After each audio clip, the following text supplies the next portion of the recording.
Bismillahirrahmanirrahim. Të gjitha falënderimet janë vetëm për Allahun, Zotin e gjithësisë, dhe salavatet mbi pejgamberin Muhammed alayhis salam në ditën e bukur të xumas së datës 13 shkurt 2026 apo 25 Shaban 1447 Hijri. Vëllezër dhe motra, vetëm edhe disa ditë na ndajnë nga muaji i Ramazanit. Sigurisht që gjatë këtij muaji do të agjërojmë, do të falim namaz shtesë, do të lexojmë më shumë nga Kurani fisnik. Do të shtojmë lutjet, dhikret dhe salavatet. Por, na duhet të bëjmë edhe diçka tjetër përveç këtyre. Ç'është ajo? Ti do ta zgjesh vetë se ç'është ajo. Vetëm se dëgjoje me vëmendje tregimin që është me vjem. Prej dietarëve të mëdhenj të Medinës ishte edhe Sheikh Shenkiti. Nuk ishte i martuar dhe jetonte vetëm me nënën. Tregonte se asnjëherë nuk hynte në dhomë në katin e dytë, derisa e dinte se nëna e tij ishte mu në dhomën nënte. Kur ulej të hante me nënën, asnjëherë nuk e merrte ushqimin para saj, që të mos merrte eventualisht ndonjë kafshat të cilën donte ta merrte ajo. Ai jetonte në Medinë, ku uji Zemzem sillet çdo ditë i freskët nga Meka. Mirpo, kur i mbarohej uji Zemzem nënës së tij, ai merrte veturën dhe shkonte deri në Mekë që të mbushte ujin enkas për nënën e vet, sepse dyshonte se mos eventualisht Zemzemi në Medinë përzihej me ujë të thjeshtë.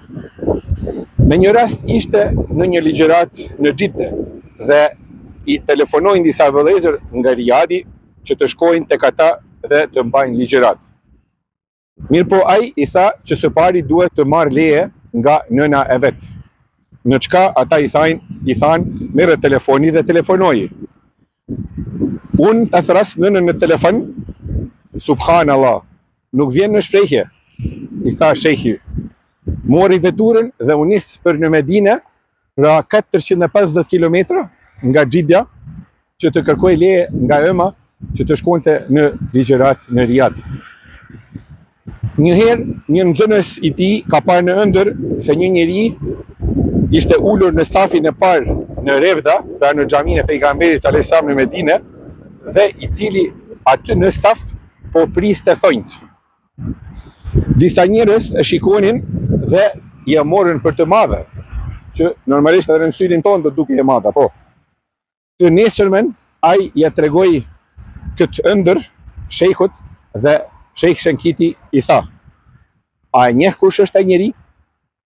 A i tha po, kurse shejhu i tha, ai është me sa duket një njeri shumë i devotshëm dhe i dijshëm dhe i sinqert në ibadetin e tij.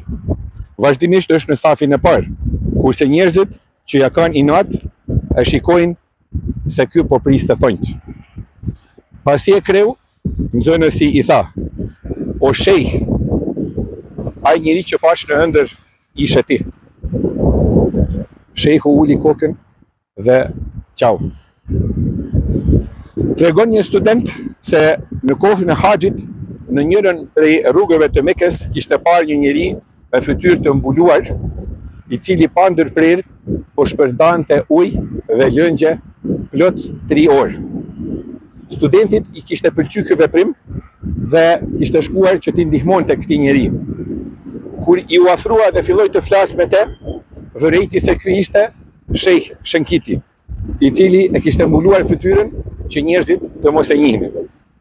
Kur shejhu e kuptoi se studenti e kishte kuptuar se ky ishte Sheikh Shenkiti, atëherë i tha, nuk na shërben asgjë në dynja përveç punës së mirë që bëjmë. Andaj, shko kërko dije dhe shpërndaje edhe shpesh përmende Allahun te bareke ve taala. Po të ndalemi edhe të mendojmë pak, vëllezër dhe motra. A thua vallë ka ende kësi njerëzish në mes nesh? Po, do ta kuptojmë se në ummetin e Muhammedit alayhis salam gjithmonë do të ketë njerëz të mirë, të cilët do t'i nxisin tjerët për bamirësi, fisnikëri dhe humanitet. Ramazani po na vjen. A do të bëjmë edhe ne ndonjë punë si këto? Atëherë pra, shfrytëzoj rastin që t'ju njoftoj edhe pse ndoshta edhe e dini se dita e parë e muajit të bekuar të Ramazanit këtë vit është dita e njëjtë me datë 19 shkurt 2026. Unë lutem për një agjërim të lehtë dhe të pranuar nga ana Allahut te bareke ve teala. Duke shfrytzuar rastin që sot në këtë ditë xumaje t'ju përshëndes me një selam të veçantë. Në prapavin time shihni qytetin e Vaduzit, kryeqyteti i shtetit të Liechtensteinit, kurse ky lumi që shihni këtu në mes është lumi kufitar në mes të Zvicrës, në të cilën anë gjinde momentalisht dhe Liechtensteinit përballë meje. Allahu ju pas me mbikëqyrjen dhe deri në takimin tonë në xumën e radhës. Assalamu alaikum wa rahmatullahi wa barakatuh.